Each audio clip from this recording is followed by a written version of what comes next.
Eu sou a professora Carla e nessa videoaula nós vamos explicar um pouquinho sobre plágio. Plágio é uma questão bastante corriqueira que sempre aparece como discussão quando alguém está produzindo algum tipo de trabalho científico. Esse é um assunto bastante sério que a gente tem que se ater. O que vem a ser plágio? O plágio é toda a apropriação indevida da obra, da produção de uma outra pessoa, sem que a ela sejam dadas as devidas referências. Então é algo que na academia a gente precisa tomar muito cuidado. Mas você pode estar me dizendo assim, Carla, mas parece que tudo já foi criado, tudo já foi produzido, tudo já foi escrito. Mais ou menos. Tem muita coisa realmente produzida. Tem muita obra produzida, escrita, defendida. E aí, a gente criar algo realmente inédito pode ser um grande desafio. Mas a questão do plágio não consiste em criar algo absolutamente original, com um ineditismo. A questão do plágio se constitui quando a gente se inspira na produção de alguém e não dá ao autor a devida referência. Aí é que está o grande cerne da questão. Porque o cerne da questão está exatamente em se apropriar dessa essência criadora de uma obra.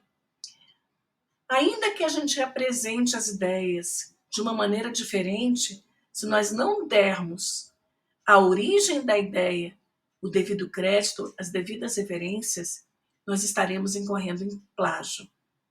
Então, ainda que eu reformule um texto, que eu o traduza de outro idioma, sem que eu dê a devida referência, isso incorre em plágio. Então, nós precisamos entender que a demonstração profunda do que constitui plágio, ela vai muito além de uma análise apenas superficial de uma reprodução direta. O plágio consiste na apropriação indevida da obra, da essência criadora de um autor.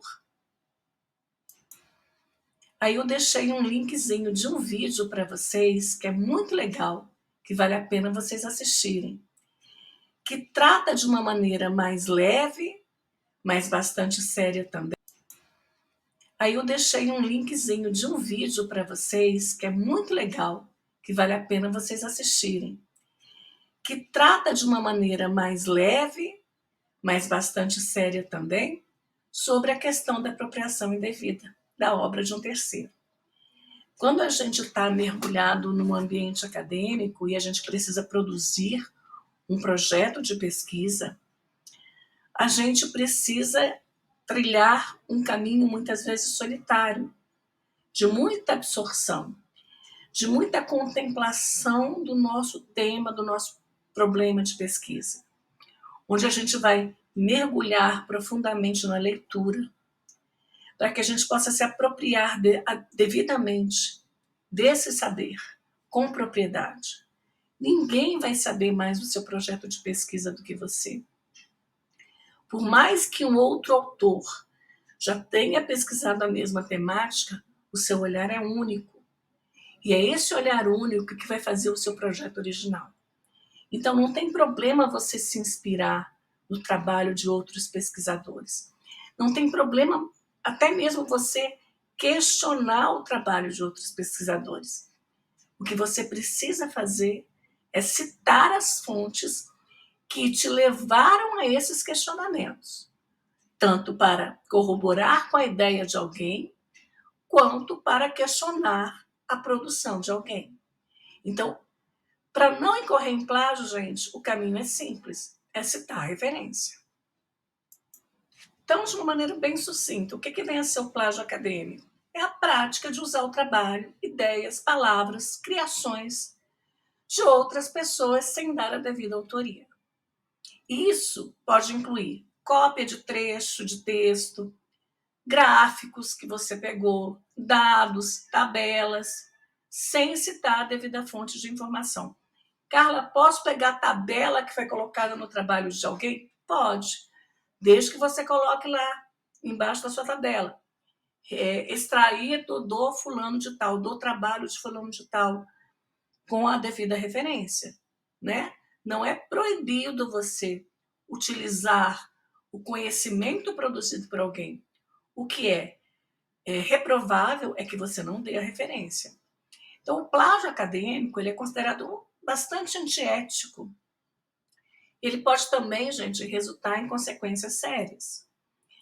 Você pode ser reprovado na disciplina, o seu trabalho pode ser rechaçado, né? Você pode ter danos à sua reputação. Nós temos casos no Brasil e no mundo, de doutores, inclusive, aprovados em concurso.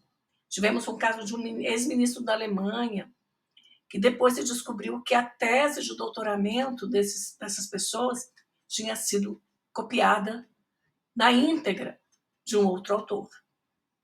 Isso acarretou perda de posto, perda de cargo, devolução de valores. Então, isso é uma questão muito perigosa. Existem uma série de formas de a gente detectar plágio e o seu orientador, atento, com certeza vai te orientar sobre como você aferir se aquilo que você está colocando faz parte da obra de alguém e se você não está dando a devida referência. Então, é fundamental que os estudantes entendam e respeitem os princípios da integridade acadêmica, citando corretamente as fontes, né? Para que o extrato do seu trabalho, o resultado da sua produção possa ser considerado, então, original. Então, plágio não é somente quando você copia integralmente a obra de alguém. Plágio é mais comumente atrelado a esse apoderamento.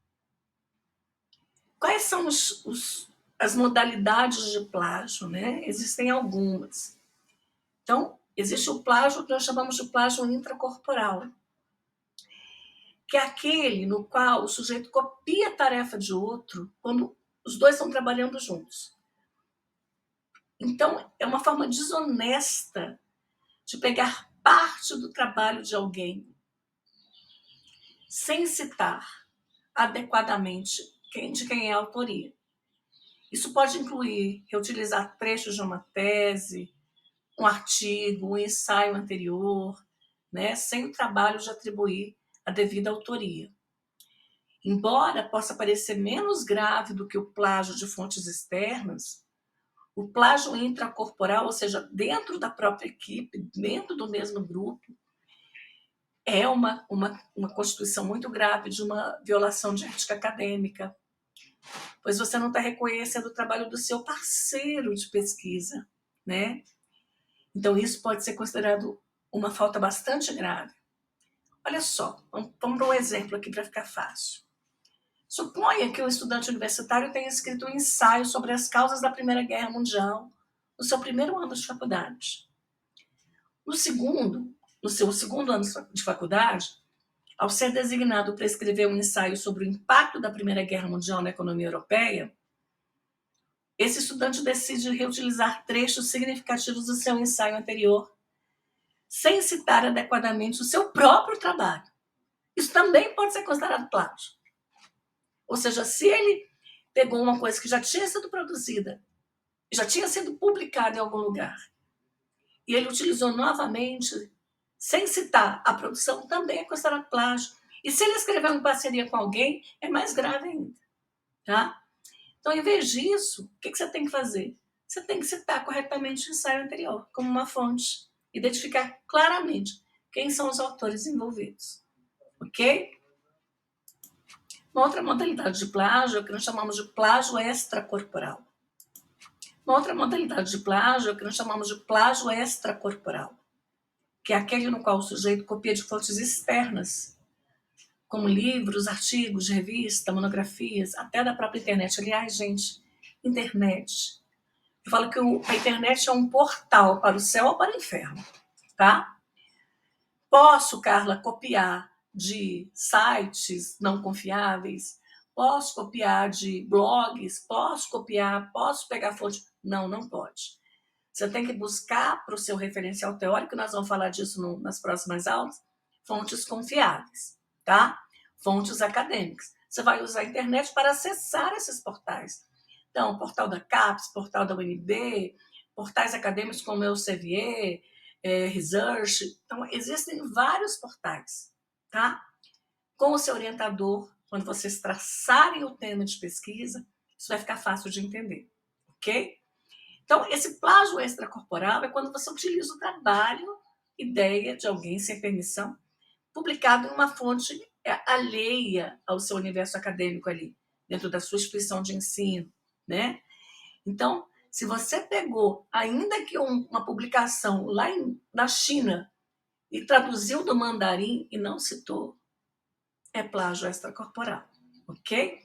Então, imagina se um estudante decide copiar parágrafos inteiros de um livro, sem fazer a devida referência à fonte original, né? Isso vai constituir plágio extracorporal, com certeza, que o estudante está utilizando o trabalho de uma outra pessoa como se fosse seu, ele está se apropriando indevidamente. Isso não está correto, ok?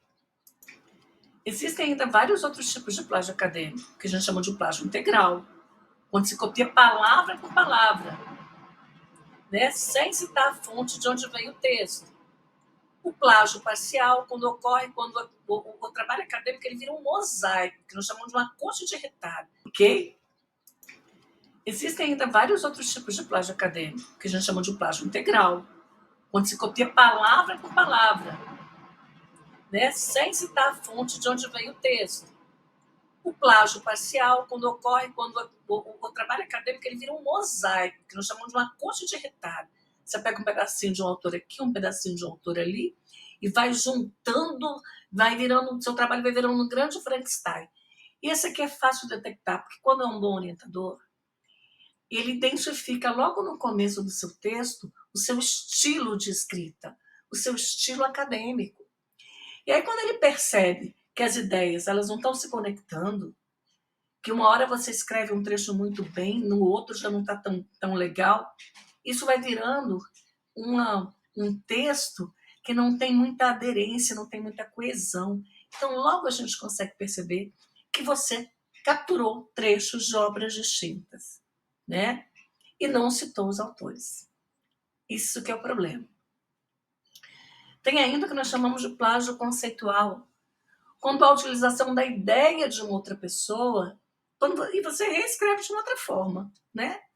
Tipo, eu pego o texto lá que fala que na área da matemática é importante que nós tenhamos clareza na produção de dados que possam suscitar o entendimento dos alunos. Ah, escrevi essa frase. Alguém pega essa frase que eu escrevi e reescreve de trás para frente, muda algumas palavras, achando que isso não é plágio. Isso é plágio, porque a essência do que eu disse continua lá. Então a gente precisa ter cuidado com isso, ok? Existem outros tipos de plágio, que nós chamamos de plágio de ideias, quando você apresenta ideias de outra pessoa como sendo sua, né? O plágio de tradução, quando você pega um texto lá, como eu falei agora há pouco, em mandarim, traduz para o português e mete lá como se fosse seu. Gente, a gente está no mundo digital, qualquer programa de detecção de plágio, ele consegue pegar a essência, ainda que esteja em outro idioma, e aí vai ser feio para você. Então você tem que ter cuidado com o plágio, tá?